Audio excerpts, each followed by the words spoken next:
Baik, selamat siang Kanisian, Bapak Ibu Guru, orang tua siswa, dan semua pengunjung hari ini. Dan selamat datang di EduFair 2021. Perkenalkan, saya Maximilian Bambang Suryo Hadi, dan saya adalah moderator untuk sesi hari ini. Sekarang, tanpa berlama-lama lagi, mari langsung saja kita sambut Direktur dari Canadian Education International Indonesia, Bapak Welly Kustono. Kepada Bapak Welly, the stage is yours. Terima kasih banyak, Max. Dan selamat siang menjelang sore untuk semua student dan juga parents dari Sekolah Canisius. It's always a pleasure untuk hadir di acara Education Fair yang ada, juga bagi publik yang mungkin juga mendapat akses mengikuti siaran ini. Perkenalkan, nama saya Welly Kustono. Seperti yang sudah disampaikan, saya adalah Director dari Canadian Education International Indonesia. Bagi yang baru pertama kali mendengar tentang organisasi kami adalah yayasan non-profit yang berbasis di Indonesia, ditunjuk oleh Kedutaan Kanada yang ada di sini untuk membantu mempromosikan pendidikan Kanada di Indonesia. Saya tahu dengan adanya keterbatasan waktu, informasi yang diberikan mungkin tidak akan sepenuhnya bisa menjawab semua pertanyaan yang ada. Namun saya juga mengajak para pemirsa yang mendengarkan presentasi ini untuk menggunakan lebih banyak waktunya untuk berinteraksi di sesi tanya-jawab. Saya akan membatasi presentasi saya sekitar 15, maksimum 20 menit, dengan hanya fokus pada informasi-informasi utama, dan saya lebih berminat untuk bisa menjawab pertanyaan-pertanyaan yang ada, yang muncul pada saat Q&A. Jadi, jangan ragu untuk post pertanyaan supaya bisa kami jawab pada saat Q&A session. Saya meminta waktu beberapa saat untuk mengaktifkan screen saya supaya bisa segera mulai presentasi.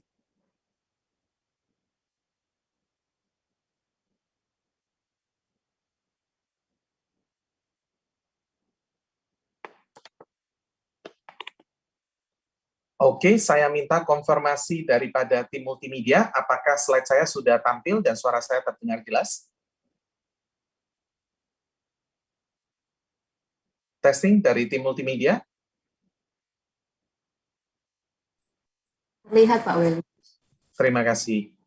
Baik, saya akan mengawali presentasi saya dengan memberikan update sekilas mengenai status Kanada sebagai destinasi studi luar negeri. Karena saat ini yang mungkin pertama kali muncul di benak Anda adalah Kanada. Benarkah itu tujuan studi yang populer untuk murid internasional? Menurut statistik pada akhir tahun 2020 ada lebih dari 530.000 murid international student yang murid internasional yang bersekolah di Kanada. Dan ini peningkatannya adalah 135% sepanjang satu dekade. Betul, pada tahun kemarin terjadi penurunan sekitar 17% disebabkan oleh kondisi COVID, yang dimana juga dialami oleh banyak negara lainnya. Dan bisa dilihat bahwa sebenarnya secara persentase penurunan di Kanada relatif lebih kecil. Alasannya adalah bahwa sepanjang pandemi sebenarnya Kanada tidak pernah menutup perbatasan border kami untuk menerima murid internasional. Memang betul kenyataannya bahwa murid internasional tidak bisa bersekolah on-site karena kondisi pandemi, namun mereka bisa mengikutinya secara online di negara Kanada. Namun betul juga sepanjang tahun kemarin sebagian besar dari murid yang dari Indonesia khususnya mengikuti atau memulai kuliah mereka dengan melakukannya secara online. Namun kabar baiknya, karena Kanada merupakan salah satu negara yang tingkat vaksinasinya tercepat dan terbanyak, jadi persentase populasinya yang sudah menerima vaksin pertama bahkan vaksin kedua relatif cukup tinggi. Kabar baiknya kami mendapat info bahwa di bulan September nanti fall intake dimulai, yaitu yang saat ini sedang akan diawali. Sebagian besar institusi Kanada akan mulai melakukan program hybrid, jadi kombinasi antara pelajaran yang dilakukan secara online maupun onsite. Tentunya ini akan menjadi kabar baik bagi para student yang sudah ada di sana ataupun yang sedang berencana untuk studi ke Kanada, termasuk apabila ada yang mendengarkan ini dan berencana untuk ke Kanada tahun depan. Sepertinya sudah saya sampaikan sebelumnya bahwa Kanada sebenarnya adalah salah satu destinasi studi ke luar negeri yang saat ini paling hot.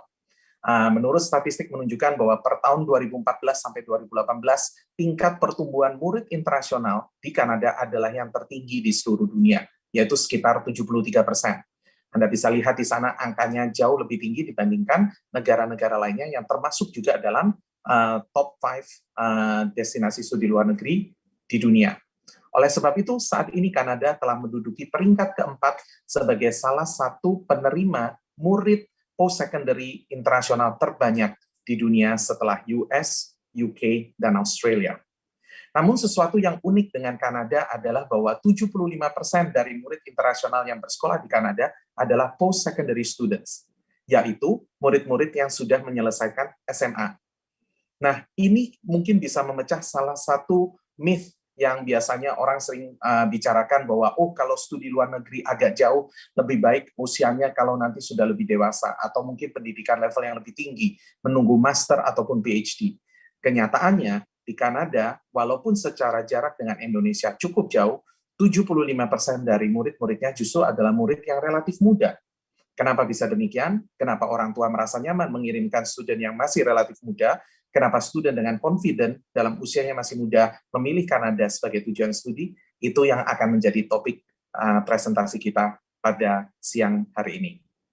Nah, sebagai informasi tambahan, bagi yang ingin tahu kira-kira provinsi mana di Kanada yang relatif populer untuk murid internasional, ada Provinsi Ontario, di mana di sana ada salah satu kotanya yang sangat dikenal, yaitu Toronto, kota terbesar di Kanada. Lalu juga Provinsi British Columbia dengan kotanya Vancouver, yaitu kota terbesar ketiga di Kanada, yang terkenal juga dengan iklimnya yang relatif mild, dan itu menjadikannya Vancouver menjadi salah satu kota yang populer untuk kalangan murid internasional dari Asia. Dan juga ada sekitar 10% yang memilih Quebec, yang merupakan provinsi yang unik di Kanada karena sebagian besar penduduknya berbahasa Prancis. Walaupun Kanada mempunyai bahasa nasional Inggris dan Prancis, namun tidak berarti bahwa Anda harus bisa berbahasa Prancis untuk bisa bersekolah di Kanada, karena relatif sebagian besar institusi pendidikan yang di Kanada menggunakan bahasa Inggris sebagai bahasa pengantar. Untuk pilihan studi, bukanlah sesuatu yang mengejutkan, karena di kalangan murid internasional student yang bersekolah di Kanada, popularitinya adalah di bidang engineering, teknik, business, natural, and social science. Saya nanti akan mengambil waktu sedikit untuk menunjukkan beberapa tipe program yang khususnya populer di kalangan murid Indonesia di Kanada. Nah, karena adanya waktu, saya ingin menekankan bahwa kenapa yang tadi disebutkan para student dan parents memilih Kanada sebagai destinasi studi yang hari-hari ini menjadi sangat populer. Tentunya ada banyak alasan. Namun karena keterbatasan waktu, saya akan memfokuskan pada 3 alasan utama. Yang pertama adalah kualitas kehidupan, yang kedua adalah kualitas pendidikan, dan yang ketiga adalah peluang kerja. Kalau kita berbicara tentang kualitas kehidupan, Kanada secara konsisten selalu menjadi negara ranking pertama untuk kualitas kehidupan yang terbaik di dunia.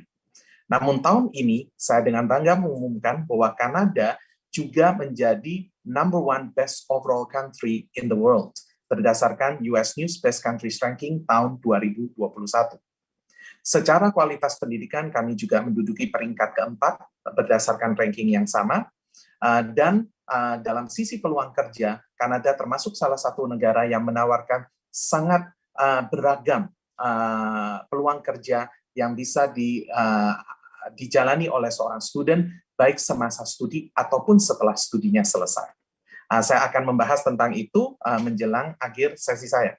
Namun saya ingin mengawali terlebih dahulu mengenai kualitas kehidupan. Tentunya ada banyak aspek yang kita bisa pelajari mengenai kualitas kehidupan. Namun untuk sesi kali ini saya akan memfokuskan pada 2 aspek. Yang pertama adalah diversity and inclusivity, keragaman namun juga kesatuan. Kanada merupakan negara pertama di dunia yang mengadopsi multiculturalism sebagai bagian dari policy negaranya. Bahkan fun fact buat yang mendengarkan siaran ini, 20-25% warga negara Kanada itu lahirnya bukan di Kanada. Jadi mereka adalah imigran. Karena itu bisa dibayangkan bahwa struktur komunitas sosial yang ada di Kanada ini memang sangat kaya ragamnya dengan budayanya, dengan ras, agama, dan sebagainya. Sangat mirip dengan yang juga menjadi semboyan negara kita, Bhinneka Tunggal Ika. Nah, karena itu Kanada seringkali dianggap sebagai salah satu negara yang sangat welcoming terhadap murid internasional dari berbagai belahan dunia. Aspek yang kedua yang saya ingin tekankan pada kesempatan kali ini adalah tentang the spirit of entrepreneurship, yaitu kewirausahaan. Nah, namun kewirausahaan yang saya ingin dibahas di sini adalah kewirausahaan yang fokusnya kepada perkembangan zaman hari-hari ini, yaitu berbagai banyak startup dengan bidang-bidang yang mungkin 10 tahun lalu, 15 tahun lalu, atau bahkan 5 tahun lalu belum ada, yaitu bidang-bidang seperti big data and analytics, artificial intelligence, cybersecurity, fintech, robotics, clean tech, gaming, dan masih banyak lainnya. Dan semua startup ini mereka berjamuran di kota-kota besar yang ada di Kanada. Kenapa hal ini sangat penting? Karena saya tahu bidang-bidang ini juga banyak diminati oleh para student, khususnya di generasi milenial saat ini. Namun sekedar belajar dalam lingkungan kelas dibandingkan dengan suatu peluang untuk nantinya juga bisa bekerja di ekosistem startup yang ada di Kanada, itu tentunya mempunyai nilai yang lebih. Jadi bukan hanya belajar secara teori, namun juga adanya kesempatan untuk praktek. Selain itu, kualitas, kalau kita berbicara dalam sudut pandang kualitas pendidikan, poin yang kedua, maka salah satu yang menonjol dari Kanada yang bisa saya tekankan di sini adalah tentang peran colleges dan universities atau institusi pendidikan di Kanada di dalam riset pengembangan, dalam penelitian dan pengembangan yang ada di negaranya. Anda bisa lihat di tabel di sana bahwa peran colleges dan universities yang ada di Kanada dalam national research-nya adalah mendekati 40%. Dan angka ini adalah cukup signifikan bila dibandingkan dengan destinasi studi luar negeri lainnya. Kenapa ini penting? Karena peranan daripada institusi pendidikan ini, itulah yang akan mendorong tingkat dari kualitas pendidikan yang ada. Sekaligus juga semakin meningkatkan kualitas kehidupan secara umum. Di samping itu, kenapa sebagian besar dari institusi pendidikan Kanada terlibat dalam pengembangan, dalam penelitian pengembangan di negaranya? Karena sebagian besar dari institusi ini juga adalah institusi pemerintah. Itu juga salah satu keunikan yang ditawarkan oleh pendidikan di Kanada, yaitu bahwa sebagian besar institusinya adalah institusi pemerintah yang juga menerima funding daripada pemerintah Kanada. Itu sebabnya Kanada merupakan salah satu negara dengan komitmen terhadap pendidikan yang sangat tinggi. Negara Kanada adalah salah satu negara dengan anggaran pendidikan untuk post-secondary education per kapita yang tertinggi dan menyebabkan mereka memiliki populasi yang di mana rasio populasi orang dewasanya yang memiliki pendidikan setidaknya di atas SMA dan lebih tinggi, itu secara rasionya adalah tertinggi ketiga di seluruh dunia. Apabila Anda Google, Anda bisa menemukan satu ranking yang menyebutkan the most educated country in the world. Maka Kanada akan termasuk dalam top 3 dalam ranking tersebut. Nah, ini adalah contohnya beberapa bidang kuliah yang biasanya diminati oleh murid-murid dari Indonesia, termasuk murid internasional dari belahan dunia yang lainnya. Apabila Anda tertarik dengan bidang bisnis atau commerce, ataupun engineering, ataupun earth science, biological atau biomedical science, serta aktuaria, desain, media, dan hospitality, ini adalah sebagian kecil dari bidang-bidang yang ditawarkan dan sangat diminati di Kanada. Poin yang terakhir yang saya ingin tekankan dalam kesempatan kali ini adalah peluang kerja. Karena hari-hari ini semakin banyak student menyadari bahwa pembelajaran yang sebenarnya bukan hanya terjadi di dalam lingkungan kelas, namun juga di luar kelas. Karena itu peluang untuk bisa menerapkan apa yang dipelajari di kelas di dalam dunia kerja, dan sebaliknya membawa kembali pengalaman yang dia peroleh selama di dunia kerja kembali ke ruangan kelas, itu adalah suatu pengalaman yang paling spesial. Itu sebabnya ada suatu learning model yang dikenal dengan nama co-op, dan kebetulan Kanada adalah negara dengan program co-op learning terbesar di dunia. Co-op ini memungkinkan seorang student sebagai bagian dari program sekolah untuk bisa mengambil satu full semester untuk bekerja penuh waktu, full time, di sebuah perusahaan di bidang yang sama dengan bidang studinya, dan bukan hanya sekali sepanjang masa studinya. Namun, program ini bisa diambil bahkan sesering sekali dalam setahun. Jadi apabila program S1-nya adalah 4 tahun, maka setidaknya dalam tahun kedua, ketiga, keempat, student dimungkinkan untuk mengambil pengalaman koop ini. Tentunya selain koop masih ada bentuk-bentuk pengalaman kerja lain yang bisa diambil, seperti internship, field placement, practicum, project, dan sebagainya. Namun ada satu keunikan lagi yang juga saya ingin tekankan pada kesempatan kali ini adalah post-graduation work permit, yaitu izin kerja setelah lulus kuliah. Berapa banyak student yang bisa menikmati kesempatan ini, yaitu selesai masa studinya, dia bisa tetap tinggal di negara tersebut, tidak tergantung dari program apa yang diambil atau jenis degree apa yang diambil, dan bisa tinggal selama beberapa tahun. Namun Kanada menawarkan, yaitu bahwa student yang sudah menyelesaikan program yang berdurasi minimum 2 tahun, tidak peduli bidang program studinya apa, maka student itu bisa tetap tinggal di Kanada setelah lulus kuliah dan mendapatkan pengalaman kerja sampai 3 tahun. Tentunya apabila pada saat itu Anda fall in love dengan Kanada dan ingin tinggal di Kanada lebih lama, maka ada peluang untuk permanent residency yang dimungkinkan karena Anda sudah mendapatkan pengalaman kerja dari post-graduation work permit tadi.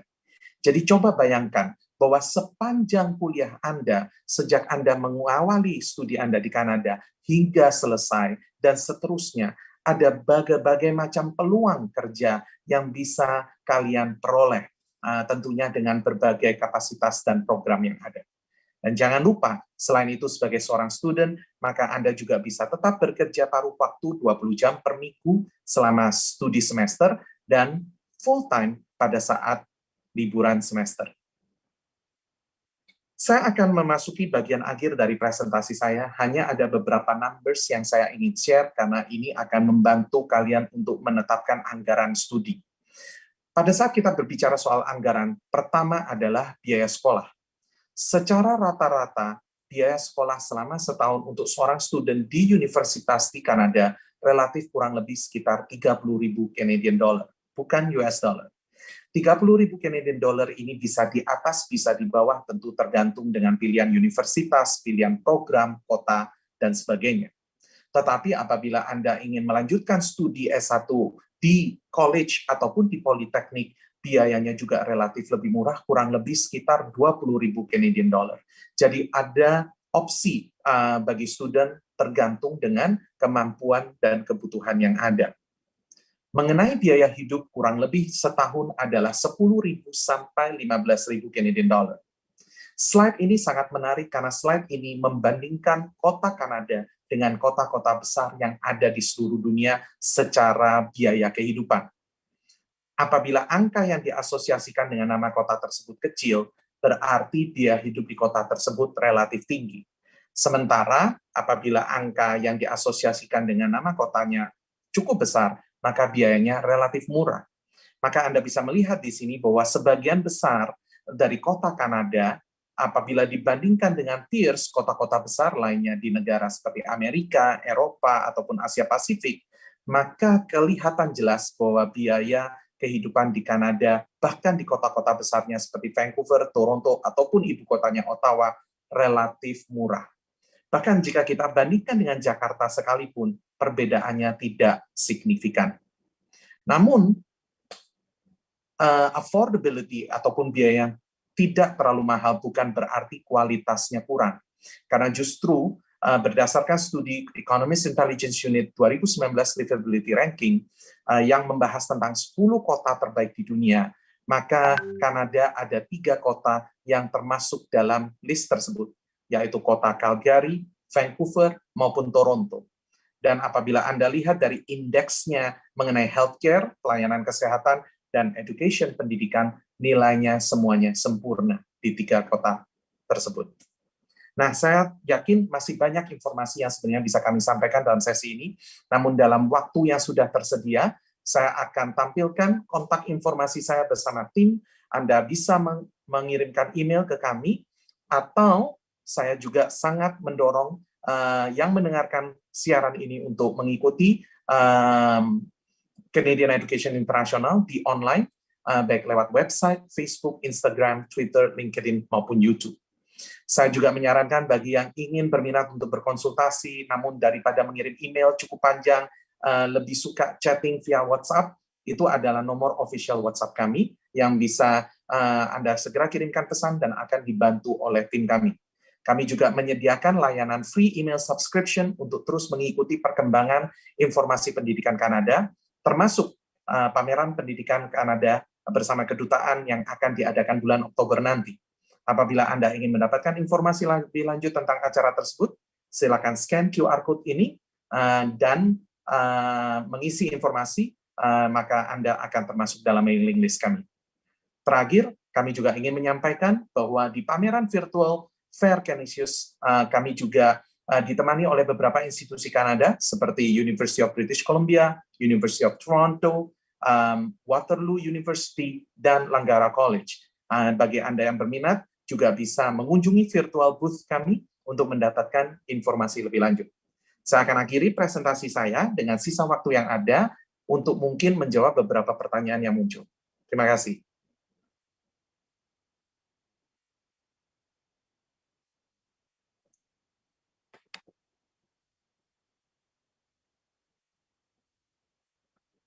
Baik, saya lihat di sini ada beberapa pertanyaan yang sudah masuk. Saya akan coba mereview pertanyaan yang ada dan menjawabnya. Wow, pertanyaannya cukup panjang-panjang, jadi mohon maaf, saya akan coba membacanya sekilas dan memberikan jawaban. Oke, pertanyaan pertama mengenai apakah harus menguasai bahasa Prancis terlebih dahulu, sudah saya jawab di awal, jadi tidak harus, karena sebagian besar penduduk Kanada berbahasa Inggris dan sebagian besar institusi pendidikan di Kanada pun juga berbahasa Inggris. Jadi yang perlu Anda persiapkan untuk skor persiapan bahasa Inggris, either TOEFL atau IELTS. TOEFL skornya kurang lebih adalah sekitar 90 on average, ataupun IELTS kurang lebih sekitar 6.5. Oke, pertanyaan berikutnya, apakah dengan berkuliah di Kanada bisa ikut dalam organisasi NGO? Tentunya peluang itu ada, karena di samping peluang kerja yang tadi sempat saya sebutkan di awal, di presentasi, sebenarnya juga ada peluang-peluang untuk volunteer, yang dimana juga tersedia dengan berbagai organisasi yang ada. Jadi tentunya hal-hal seperti itu dimungkinkan, baik NGO yang memang skala besar, ataupun juga student organization, ataupun community organization dalam skala yang lebih kecil. Untuk pendidikan di Kanada, apakah memungkinkan untuk mengambil double degree?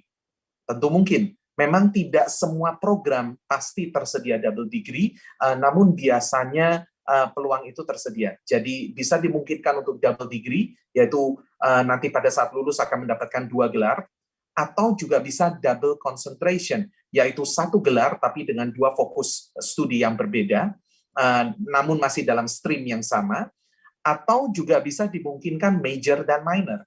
Jadi peluang-peluang itu juga ada dan bisa dieksplor di institusi pendidikan yang dipilih. Apakah ada beasiswa secara full? Mengenai beasiswa untuk pendidikan S1 setelah tamat SMA, biasanya beasiswa yang ditawarkan adalah ditawarkan oleh institusi yang bersangkutan. Sebagian besar beasiswa masuk atau entrance scholarship itu tersedia secara otomatis pada saat student mengajukan aplikasi. Apabila student memenuhi syarat akademik, maka akan diberitahu apabila memenuhi syarat untuk mendapatkan beasiswa itu. Namun beasiswa yang angkanya lebih besar atau yang bisa diperpanjang dari tahun ke tahun, itu biasanya membutuhkan aplikasi terpisah dan biasanya pertimbangannya pun juga lebih banyak. Akan dilihat dari sisi pengalaman organisasi studentnya, kemampuan finansial keluarganya, dan sebagainya. Saya ingin bertanya mengenai biaya hidup di Kanada yang harus dikeluarkan, sudah saya jawab, yaitu 10-15 ribu per tahun. Pertanyaan berikutnya, apabila belum bisa berbahasa Inggris, apakah bisa kita persiapan terlebih dahulu atau harus memulai kuliah? Apabila Anda belum bisa mencapai skor yang tadi sempat saya sebutkan, maka biasanya student akan disarankan untuk mengikuti program yang namanya ESL, atau English as a second language. Jadi Anda bisa mempersiapkan bahasa Inggris lebih baik sampai pada taraf yang ditentukan sebelum bisa mulai mengambil mata kuliah. Namun biasanya dalam program ini apabila student sudah mendekati skor yang ditetapkan, maka sudah bisa mulai di-mix, dikombinasi antara pelajaran bahasa Inggris dan beberapa pelajaran kuliah. Namun tentunya kalau sudah memenuhi persyaratan secara penuh, maka bisa mengambil semuanya sepenuhnya mata kuliah yang diperlukan. Oke, kota apa saja yang diminati oleh pembelajar asing? Tadi sudah saya sebutkan, ada Provinsi Ontario, salah satunya kota Toronto, ada Provinsi British Columbia, salah satu kotanya Vancouver. Namun sekali lagi saya tekankan, negara Kanada adalah negara yang luas dan memiliki berbagai provinsi dengan berbagai institusi pendidikan yang juga menawarkan kualitas pendidikan yang baik dan mungkin dengan biaya yang juga lebih murah. Jadi, jangan dilewatkan. Oke, jurusan apa yang paling banyak dan diminati dan dicari di Kanada? Tadi sudah saya sampaikan juga. Apa saja yang perlu disiapkan untuk beruniversitas di Kanada, terutama dalam budaya belajar? Tidak ada istilah kebut semalam. Mungkin itu berbicara dari pengalaman saya pribadi di sana juga, bahwa semuanya itu perlu dipersiapkan dengan lebih matang dan lebih baik. Namun kelebihannya bahwa di Kanada ada banyak sekali resources yang bisa kita dapatkan untuk bisa mendukung kegiatan belajar kita. Baik mulai dari dengan peers, dengan group support, dengan academic counselor, bahkan dengan teacher assistant ataupun dengan dosennya langsung. Baik, apabila saya masih ada waktu, saya akan lanjutkan pertanyaannya. Saya ingin bertanya, apa pekerjaan yang paling sering dipilih oleh mahasiswa di Kanada? Ini pertanyaan yang sangat susah untuk jawab. Mungkin nanti kita bisa bicarakan secara terpisah, yang tentunya sesuai dengan apa yang menjadi keinginan Anda untuk nantinya menetapkan mata kuliah setelah lulus. Pertanyaan berikutnya, GPA berapa yang diperlukan untuk belajar di Kanada? Ini sekali lagi tergantung program apa yang diambil di universitas atau college mana dan seberapa kompetitif. Namun pada dasarnya tidak ada batasan angka secara tertentu, asalkan semuanya adalah pas. Tapi tentunya disarankan untuk bidang-bidang yang merupakan mengharuskan ada mata kuliah tertentu, contohnya teknik dan sebagainya, maka diperlukan skor yang lebih tinggi pada course-course tertentunya. Ya, pertanyaan soal beasiswa juga sudah dijawab, biaya hidup di Kanada sudah saya jawab, TOEFL IELTS score sudah dijawab. Coba saya lihat lagi. Bila ingin menguasai bahasa Prancis sudah saya jawab, jurusan-jurusan terbaik sudah, studi di Kanada apakah bisa mendapatkan financial aid? Scholarship tadi sudah saya jelaskan, dan sebenarnya peluang-peluang kerja yang ditawarkan di Kanada itu juga suatu bentuk bantuan keuangan, karena baik bekerja part-time ataupun bekerja co-op, itu semuanya Anda akan mendapatkan gaji atau dibayar, yang tentunya juga akan membantu meringankan biaya sekolah dan biaya hidup Anda di sana. Baik, apakah disediakan internship? Tentunya itu adalah salah satu bentuk peluang kerja yang ditawarkan. Nah, untuk beberapa pertanyaan yang lebih sifatnya rekomendasi khusus bidang studi ini sebaiknya mengambil di universitas mana, saya sarankan untuk mengunjungi virtual booth kami supaya nanti bisa dibantu secara terperinci dengan tim kami yang ada di sana. Oke. Pak Welly, untuk waktunya memang baik, saya rasa waktunya juga sudah habis ya. Tapi saya lihat sebagian besar pertanyaan sudah dijawab. Mohon maaf apabila masih ada pertanyaan yang belum dijawab. Kami akan mengkopas pertanyaan tersebut dan sebisa mungkin akan kami post di virtual booth untuk bisa ditampilkan di halaman diskusi. Namun apabila pertanyaan Anda tidak muncul di sana, saya sekali lagi mengundang Anda untuk mengunjungi virtual booth dan berbicara dengan tim kami. Terima kasih. Oke, jadi untuk teman-teman dan pengunjung yang menonton, jangan lupa menghadiri booth-nya ya, dan jika ada pertanyaan belum dijawab, boleh ditanyakan saja langsung. Baik, presentasi yang sangat baik ya dari Pak Welly. Terima kasih Bapak Welly sudah menghadiri Education Fair tahun ini. Nama saya Maximian Bambang Suryo Hadi dan saya izin undur diri. acara ini disponsori oleh